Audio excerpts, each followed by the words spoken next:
Kidney கல்லு, kidney failure இருந்தா எப்படி சரி பண்றது? முதல்ல கிட்னி கல்லை பத்தி சொல்றேங்க. கிட்னி கல்லை ஒரே நாளில் கரைப்பது எப்படி? Super idea. ஒரு நாள் தான் டைம். ஸ்கேன் பண்ணி பாருங்க, இல்லாம போயிடும்.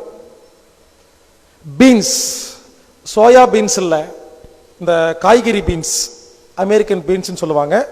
அந்த பீன்ஸ் 1/2 கிலோ வாங்கிட்டு வரணும். அதில் இருக்கிற விதையெல்லாம் எடுத்துடணும், சின்ன சின்னதாக கட் பண்ணணும். 1/2 கிலோ பீன்ஸை 2 லிட்டர் தண்ணியில் போட்டு அடுப்பில் வச்சு சூடு பண்ணணும். கேஸ் ஸ்டவ்வை சிம்மில் வச்சு லேசாக வச்சு 2 மணி நேரம் சூடு பண்ணணும். சூடு பண்ணி முடிச்சோடனே அதை எடுத்து மிக்சியில் போட்டு கூழ் மாதிரி அரைச்சிடணும். அதை ஆறின உடனே அத்தனையும் எடுத்து குடிச்சிடணும். அத்தனையும் முடிஞ்சா குடிங்க. சில பேர் பாதி தான் குடிக்க முடியும், பரவாயில்ல, எவ்வளோ குடிக்க முடியுமோ குடிங்க. குடிச்சு முடிச்ச செகண்ட்ல இருந்து 2 மணி நேரத்துக்குள்ள 3 லிட்டர் தண்ணியை விட்டு விட்டு விட்டு விட்டா குடிக்கணும். இது வெறு வயிற்றுல காலையில தான் பண்ணணும்.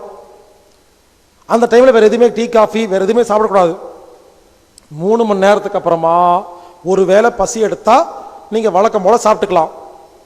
இந்த டைமுக்குள்ள யூரின் வரும்போது ஒரு கப்பில் பிடிச்சி பாருங்க, கண்டிப்பா கல் வெளியே வந்துடும். ஒரு சில நேரத்தில் சில பேர்த்துக்கு வந்துடுது, சில பேர்த்துக்கு வலி எடுக்கும். அந்த கல் வெளியே வருது இல்லைங்களா, யூரின் ட்ராக்ல லேசா வலிக்கும். சில பேர்த்துக்கு கொஞ்சம் கீறி விட்டு அங்க புண்ணெல்லாம் கூட பண்ணிடும். பயப்படாதீங்க.